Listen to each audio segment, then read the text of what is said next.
You're gonna cry. I'm not gonna cry. I'm not gonna cry.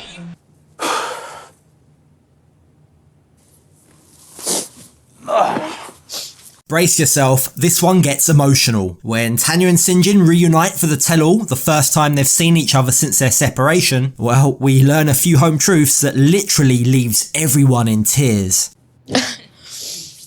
I'm even crying right now. Like, everybody up here is crying. Oh my gosh. That's sad. So, here's what we learnt from the tell-all. First off, Tania isn't happy with the idea that this is Syngin's single life. Yes, it's Syngin single life, but it's my whole thing as well. And it's just bullshit. It's bullshit.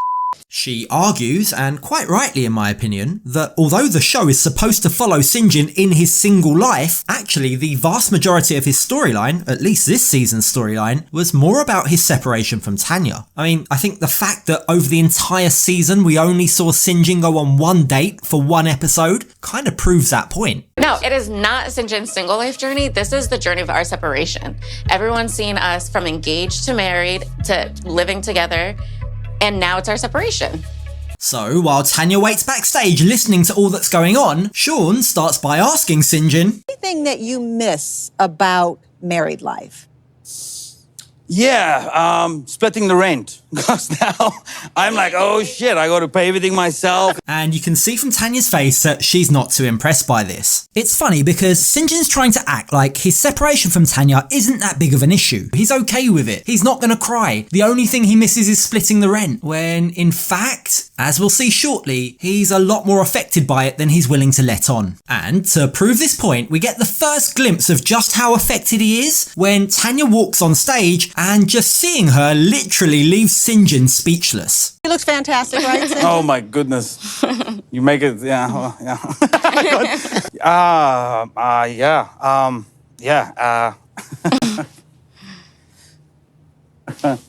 Yes, it's very good to see you. Sean picks up on this and she says immediately, first question, guys, do you regret separating? To which Tania says, Syngin doesn't regret anything.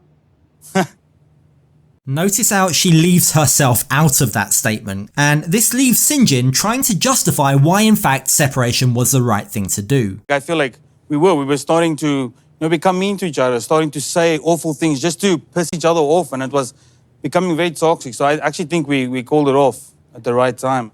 Yeah. Now, on that topic of calling it off, Sean wants to know, what's the status of the separation? Are you divorced yet? And Syngin goes back to playing it cool. I'm already divorced. In my mind, like, Yeah, same. I just got to sign a paper, doesn't care. We can organize that and maybe do it in a week from now. I'm really chill on that. I don't think anyone's really buying this too cool for school act from Syngin. We can all see that there's clearly still something there, and that leads to Debbie asking, Will you guys still sleep together when you're together? Nope. Like, just like tonight? Will you No, go? oh God, no. No? Okay. No.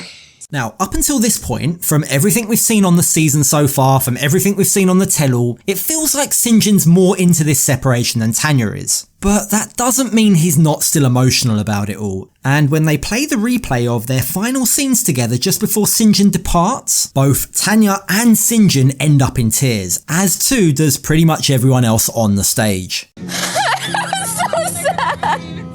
I'm like crying. Oh my gosh. That's sad. Just still doesn't feel real sometimes. Like I'm watching it and I'm like...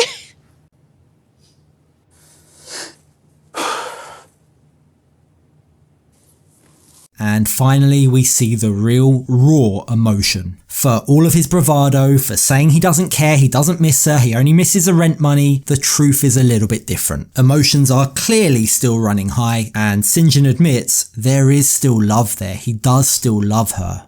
Probably the hardest thing I ever had to do in my life. To drive out of that driveway, And I did love her still. I love her today, and that was extremely tough.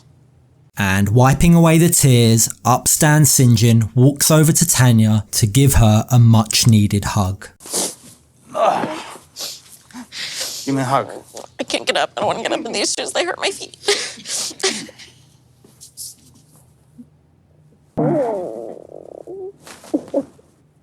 So where did it go wrong? Why are these two not together? Is it totally over? Is there still a chance that they might reconcile? The way I look at them, I feel like they're gonna be together. That's because there is love. There's love. There is love, and there's it's love. obvious. It's just, it's not compatible. It's not, and that's what I would I'm say. sorry. If relationships were only built on love, like we would be together. But like relationships are built on so much more than just love. And off the back of that, Stephanie asks, well, what if that changes? What if in a few years' time, Syngin comes back and says he's ready to settle down, he's ready to start a family? Would you be willing to accept him? Would you be willing to give him another chance? And just look at Syngin's face as this question's being asked. He's just as eager to know the answer as everyone else. And while Tania doesn't totally rule out that option, she does say, I mean, like, it's so hypothetical, like we'd have to see, you know what I mean? I'm not saying no, like to anything, but I don't see that happening. I see that as very, very hypothetical. We then shift the gear as Sean reflects back on their relationship and asks each of them, how much did you compromise? Was there anything, or how much did you have to change about yourself in order to make the other party happy? I didn't change myself much. You know, for me, I stay the same through I am. So, yeah. The same can't be said for Tania. She felt that she made more compromises, and in particular, a lot of compromises around drinking. Yet again, as a repeated theme in their relationship, Syngin's drinking seemed to cause problems. I was drinking a lot more. I was trying to party a lot more. I was trying to, I feel like, make him happy, you know? It's a simple solution. Just get a chick that does that all with you. And I think it's very telling that Tania hints Syngin's drinking might have reached unhealthy levels. And like what's also healthy and what's not healthy. Yeah. I'd never asked you for much other than to change a couple of your habits that you've also said aren't the healthiest. And that was the biggest thing.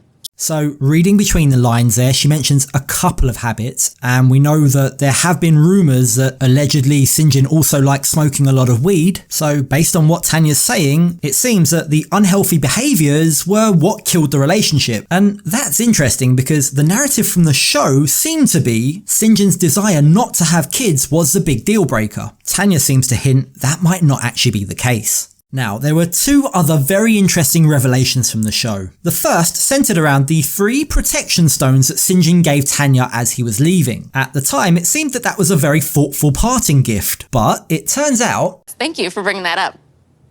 Those are the protection stones I bought for our wedding. Oh, they are? Yeah, They were in you my gave me box back of the things. only thing I bought.